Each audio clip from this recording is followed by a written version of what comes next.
Greetings, it's me, Edgar, once again. Welcome back to this is special Christmas episode. Well, today, normally I show the video or game or, a video game as we talk about. But this case, I decided to make something special. I want to talk about two things that are part of my childhood and that made me the retro gamer that I am. Is these two I'm holding here. You might ask, why the Junior and Super Metroid? Well, to be honest, it was my first console that I got, and in Christmas, December 1999. I was a little baby, a little toddler. Didn't know about anything. Then they gave me this. My parents gave me this console as a kid, a little kid. This is my childhood console, you can see right here. Yeah, it's not in perfect condition, as you can see all the years I beat up and most of the time, but it's still, hey, it still works after those years. And my game of the childhood, Super Metroid. This game is so super special for me. Everyone knows me, I'm a super fanatic Metroid fan. Everyone knows it, so there's no secret. For me, this game represents all the facts, the gamer that I am, because without these come together, it's the console that I always had in my childhood. Yeah, I also got a Dreamcast, I also got a Genesis and the Nintendo 64 and NES well after this one, but this one takes the cake of my childhood, this console right here. So it's been a while, so I'll talk about how I got Super Metroid in this console. It was December 25, 1999. I was only 1.5 years old, I didn't speak. So my dad came home with a present, big huge one, and the other present, a little small one. And I didn't know basically what it is. I was just a little toddler, didn't know anything. But then, in the next morning, I woke up, I opened the first person, and what I got is this beautiful system, the Junior, the snes Junior. They still producing these to 1999, so I was very lucky to get this model over the original. So I got this model, and I was so excited, I was so impressed to see something that is never known. Then I opened the smaller present, then I got some new clothes and simple like that, but then got this Super Metroid. I popped this system on my first time and I was impressed by the graphics, by the music, by the atmosphere stuff.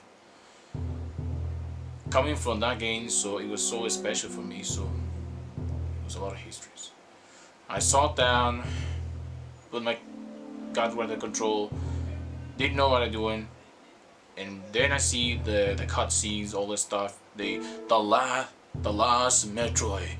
It's in captivity. The galaxy, it's at peace. That voice stuck on me. And then they rolled the music.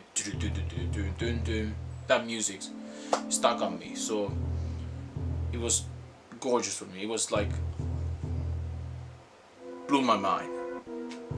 I thought it was like Alien, the movie, the original Alien movie. Since I watched that movie as a toddler again, I was scared of that movie because it was so grotesque, but this is the childhood version. So, and I see the histories behind it. Then I saw two things that I didn't know it until much later. The first they mentioned is the death of Mother Brain. That was the original Metroid. I didn't get it until well after Super Metroid. Then they mentioned the Metroid 2, the Game Boy version. Again, got it after the Super Metroid. So I didn't get an order. Instead I go altered or random, I would say. Then I see the history is new. Then you see they mention the Metroid was captured by the Federation Force. Then I analyze how deadly the Metroid are. So I'm not gonna tell it because I know I'm not gonna get ahead of myself. So that's for another topic.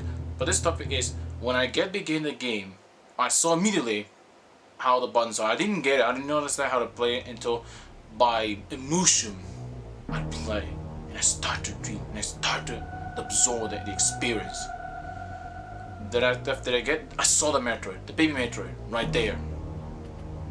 And then suddenly I saw a giant pterodactyl something that I realized it was Riddler. I didn't know it as remember, I was a little toddler. I didn't know anything about Metroid until well after that, when I was 10. Anyways, I didn't beat it at first. I didn't know how to beat it. I sucked at it. Then I run back and escape to this ship that explode. Then I go to the planet Sebes to find the sources. I didn't know anything about them. They had a map in the game, unlike the original, but I didn't notice it. I just simply passed by and never touched the map, anything like that. I just explored. Then I see the first missile. Then I see the first scene, which was in Britain after they destroyed Toyran. And then you see the Benestar, of course, the first scene of the first game, but remastered. Then you got the Morphle, then the missiles, and yada yada yada yada. And you destroy Spire, etc. etc. etc. And then I start the Chorizo, easy as a pie, and I defeat him, no problem at all. Then I start to begin the game and so on. And I start my ambition to get the game quicker, faster. My desire to finish the game begins. So I start to play repeatedly all the days. Until one day, before the new year, before the year 2000, I got Titan and Mother Brain. But before that, I saw the monsters, Kadri, the Phantom Ghosts, and those other stuff. Like, what is my experience with those monsters? You might asking me. Oh well. Apparently, so I'm gonna show the footage right there. So if you want to see it, but you can see there I was beating Kadri and stuff like that. When I see Kadri, I was like, it's a little shocked. Then I see those lava pits. I didn't know what it's doing, and until I noticed it was lava, I know it was losing my life. So until I noticed it, the virus was a sensor, and then I realized and start to learn some items on the sensor. So I start to look in every single time, every hidden item to find. That wasn't until I get more ambitious as the original, which I will cover in another episode. So I started that. So I found all the secret. Well, not all the items, I would say, when I got it.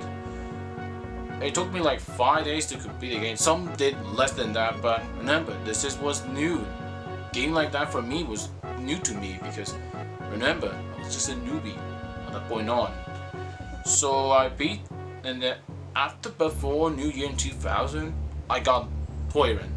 Then out of nowhere, got me cry for something interesting. The giant Metroid, I don't know where, so I was like so scared to see it, so I thought it was dying, and then the Metroid realized like something sorry for him, so I was like, this is a twist. So then I continue, then I see Mother Brain, shoot and simple.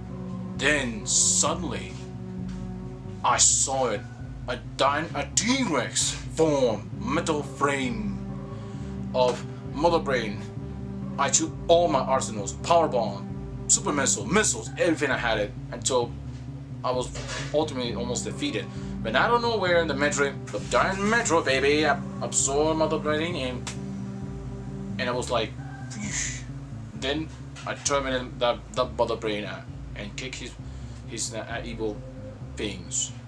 Then I escaped, save the animals. Yeah, by the way, I did that because it was a thing.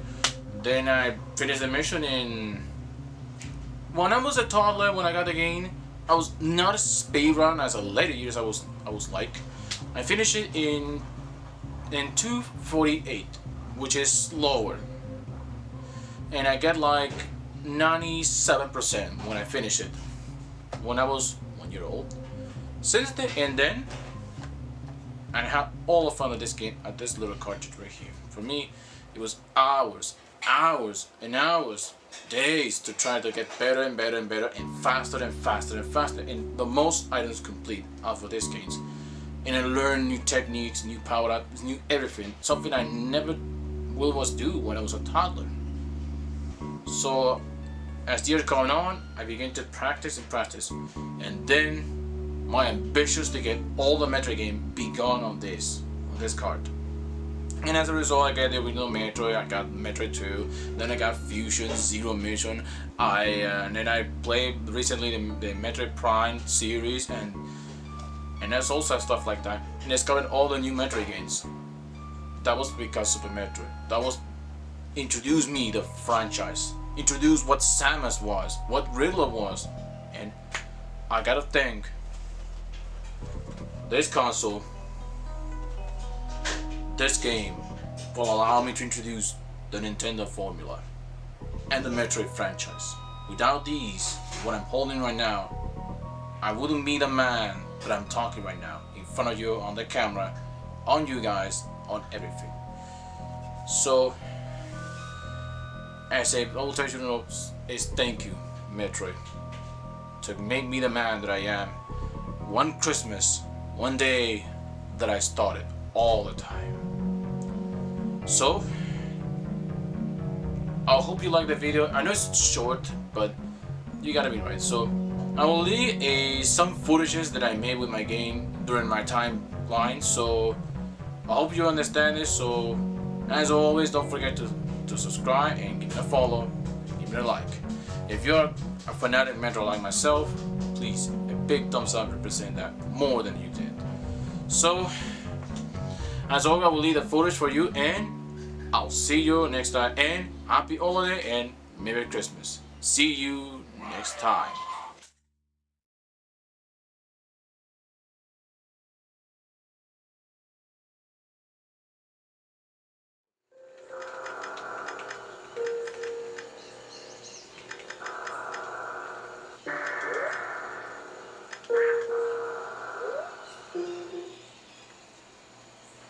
The last Metroid is in captivity. The galaxy is at peace.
vamos a hacer la prueba del scrolling. Porque este juego es el único que tiene esa habilidad de hacerlo.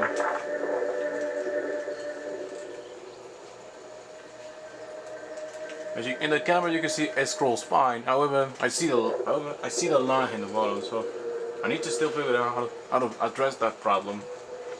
Especially Super Metroid, that I need to see that this chip is scrolling. Because in the TV it's fine.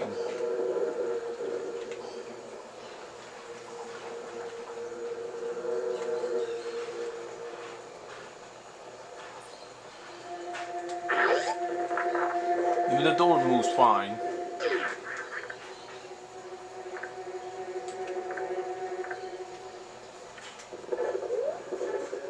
Let me see ahora la prueba del sinqueo. Por el motor hace cambios en la pantalla.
The last Metroid is in captivity.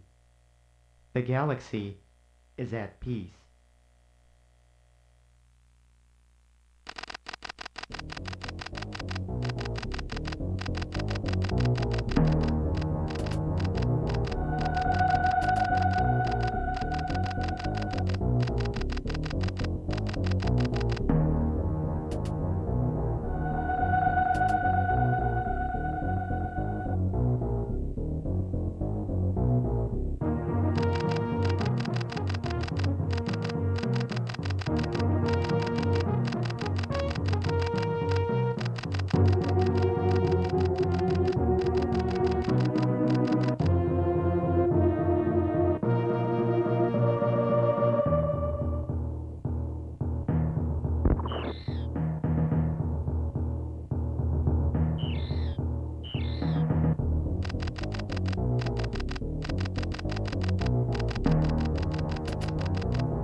Fun fact: did you know that all the Metroid games were bought are in the one, and the lead investigator was actually the Game Boy, and the one created Virtual Boy, and the Game & Watch was Junpei Yokoi?